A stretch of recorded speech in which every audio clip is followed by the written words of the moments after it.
સુરત પુણાગામ વિસ્તારમાં ડ્રેનેજની સમસ્યાથી સ્થાનિકો ત્રાહિમામ પુકારી રહ્યા છે। દુર્ગંધ મારતા પાણીમાંથી જવા માટે લોકો મજબૂર બન્યા છે। પુણા વિસ્તારમાં સ્થાનિકોના કહેવા પ્રમાણે અહીં છેલ્લા કેટલાક મહિનાથી દૂષિત પાણી વચ્ચે સ્થાનિકો રહી રહ્યા છે। રસ્તા ઉપર દુર્ગંધ મારતા દૂષિત પાણીના પગલે રોગચાળો ફાટી નીકળે તેવો ભય છે। લોકો આ વાત કહીને થાક્યા, પણ મહાનગરપાલિકાના અધિકારીઓના પેટનું પાણી પણ હલ્યું નથી। પુણા વિસ્તારમાંથી દુર્ગંધ મારતા પાણીના કારણે લોકો માંદગીમાં સપડાય તેવી ભીતિ સતાવી રહી છે। વારંવાર ઉદ્ભવતી સમસ્યાના પગલે સ્થાનિક લોકોએ અનોખો વિરોધ નોંધાવ્યો છે। ડ્રેનેજના ચેમ્બર પર ભાજપનો ઝંડો ગાડી રહીશોએ વિરોધ નોંધાવ્યો હતો। સાથે સ્થાનિક નગરસેવકો સામે પણ રોષ વ્યક્ત કર્યો હતો। પાલિકા અધિકારીઓએ ધાબા પર વરસાદી પાણી ભરાય તો દંડ ફટકારે છે, જ્યારે ડ્રેનેજનાથી દુર્ગંધ મારતા પાણી ઉભરાતા પાલિકા આંખ આડા કાન કરી રહી છે। વારંવાર ઉદ્ભવતી રહેલી સમસ્યાનો કાયમી નિકાલ કરવા માંગ કરવામાં આવી છે। જી, શું સમસ્યા છે આપની? અમારે ગટરની સમસ્યા છે। આ 6 દિવસથી આ ગટર ઉભરાય છે।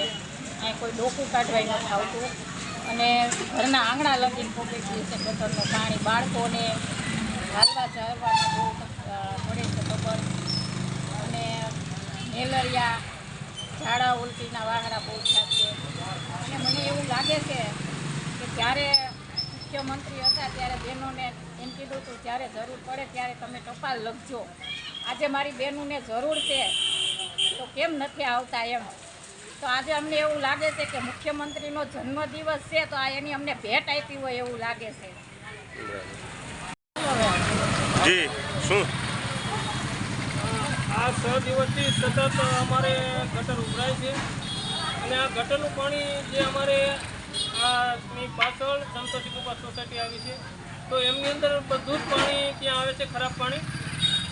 અને જરા તરા પણ જો અમારા ધાબા ઉપર પાણીની ટાંકીને હોય છે, જરા પણ લીકેજ હોય તો તરત આવી અને 500 રૂપિયા 1000 રૂપિયા એવા મસ્ત મોટા દંડ ફટકારી જતા હોય છે।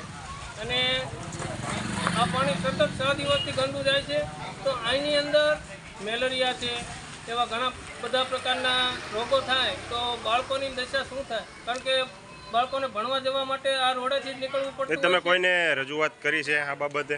હા, એસએમસીમાં 5 થી 6 વાર કમ્પ્લેન કરેલ છે પણ કોઈ આવતું નથી। વચમાં શનિ રવિ આવી જાય છે અને શનિ રવિ આવે તો આ લોકોને શનિ રવિ હોય તો મરી જાય તો મરી જવા દેવાના।